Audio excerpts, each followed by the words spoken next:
नमस्कार। आप खगड़िया जंक्शन देख रहे हैं। मैं हूं आपके साथ अमित।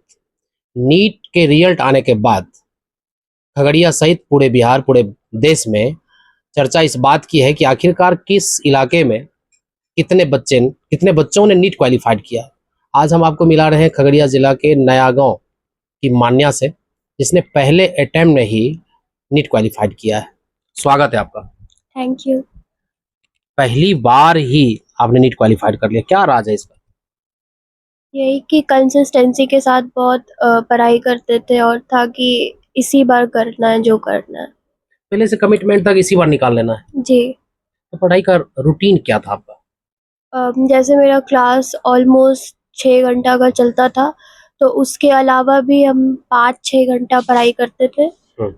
मतलब क्लास के अलावा तो फिजिक्स, केमिस्ट्री, बायो तीनों को ही डेली पढ़ाई करते थे। जैसे फिजिक्स, केमिस्ट्री, बायोलॉजी आपने कहा, तो उसमें सबसे टफ कौन सा सब्जेक्ट आपको लगता था?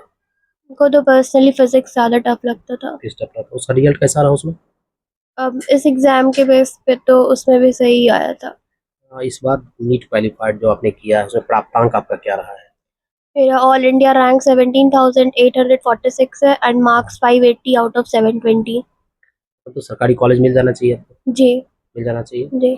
तो पहले से प्लान था इंटर करने के बाद से ही कि मेडिकल ही करना है? नहीं, बचपन से ही था कि नीट का ही मतलब डॉक्टर ही बनना है।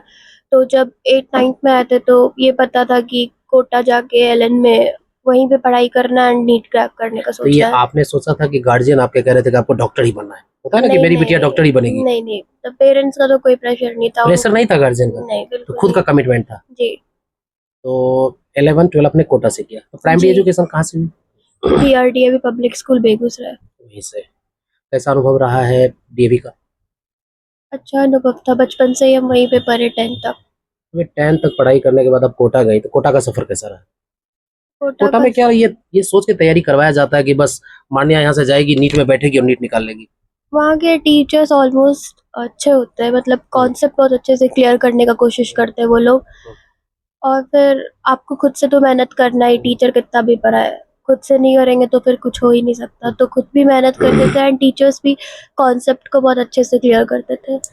आज के दौर में सोशल मीडिया का जमाना है, ऑनलाइन पढ़ाई भी होती है, लोग कोचिंग्स भी करते हैं, तो मान्या किसको ज्यादा तवज्जो देती है?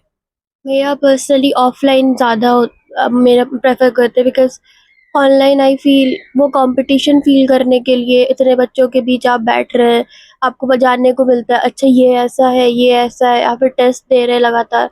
तो ऑफलाइन ज़्यादा प्रेफर करते हैं, बाकी बहुत लोग को ऑनलाइन भी पसंद है। नीट क्वालिफाइड करने में चुनौतियां क्या रही? क्या लगा कि ये परीक्षा में बैठ रही हैं? आपने कहा कि फिजिक्स थोड़ा टफ रहा मेरे लिए, जी। तो चुनौतियां क्या रही? जैसे कि टेस्ट होता था रेगुलर बेसिस पे, तो फिर हर टेस्ट में ऐसा नहीं था कि अच्छा ही नंबर आ रहा है, तो कभी कभी ऐसा लगता था पता नहीं होगा नहीं होगा, क्योंकि नंबर कभी कभी कम हो जाता था। बट घर से कोई ऐसा कुछ प्रेशर नहीं था कि नंबर इतना ही लाना, उन लोग का था कि पढ़ो जितना भी आएगा चलेगा। प्रेशर को हैंडल कैसे करती थी? प्रेशर जब आता था तो एनालिसिस करते थे टेस्ट का, कहाँ पे गलत हुआ है, इस पोर्शन पे ज़्यादा ध्यान देना है, तो फिर अगले टेस्ट में उसको सुधारने का कोशिश करते थे कि टाइम मैनेजमेंट सीखना है, अच्छे से करना है। अब एडमिशन के बाद लगातार पढ़ाई करनी होगी, जी। उसके बाद मान्या डॉक्टर बनेगी, जी। फिर क्या करेगी? डॉक्टर बन के समाज के लिए क्या करना चाहेगी? समाज के लिए सेवा ही करेंगे सबका। मतलब ऐसा नहीं है कि जो बहुत सारे डॉक्टर्स होते हैं कि जिनको दवाई नहीं भी लिखना, पैसा कमाने के लिए ये चीज ज़्यादा आप लिख जान देते रही हैं। हैं, जी। बहुत सारे डॉक्टर क्या है, फुल्ली कॉमर्शियल है। जी। उनको पेशेंट से कोई लेना देना नहीं नहीं होता है, वो होता। दवाई लिख देते, कमाते हैं। तो इसके बारे में क्या कहें? वो तो उनकी सोच है कि उनको मैं पैस आपकी सोच में जानना चाहता हूँ। नहीं नहीं, मेरा ऐसा नहीं है कि जेन्युइन अगर जिसको पेशेंट को जैसा दवाई का ज़रूरत है वही देना चाहिए, फालतू तो नहीं देना मान्या का चाहिए। 17,000वां रैंक है। जी। बहुत सारे बच्चे फ्लॉप कर गए, परीक्षा में तो हाँ। बैठे थे लेकिन उनका रैंक जी। अच्छा नहीं आया, नहीं पास हो पाए। उनको क्या कहना चाहिए?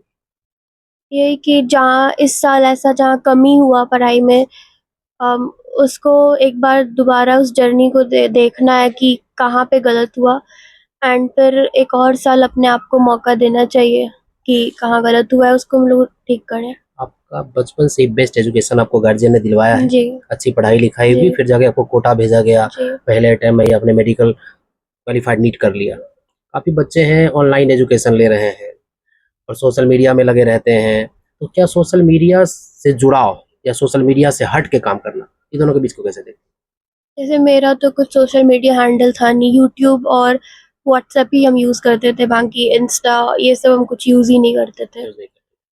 थोड़ा हम सोशल मीडिया से दूर ही रहते थे। अन्य मतलब बच्चों को दूर रहना चाहिए कि नहीं? हाँ, रहना ही चाहिए, मतलब ज़्यादा टाइम स्क्रीन टाइम बढ़ जाता है फालतू चीज़ों में। चलिए चलते चलते मान्य आप ये बता दीजिए, अगले साल जो नीट में लोग बैठेंगे जी, उसको क्या कहना है?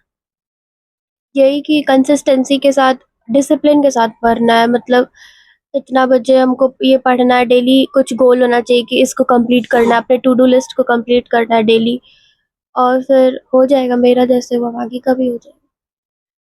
मैं आ गया कि मान्या ने पहले अटेम्प्ट में ही नीट क्वालिफाइड कर लिया है। हमारी बातचीत कैसी लगी कमेंट करके बताइएगा जरूर। बहुत बहुत धन्यवाद।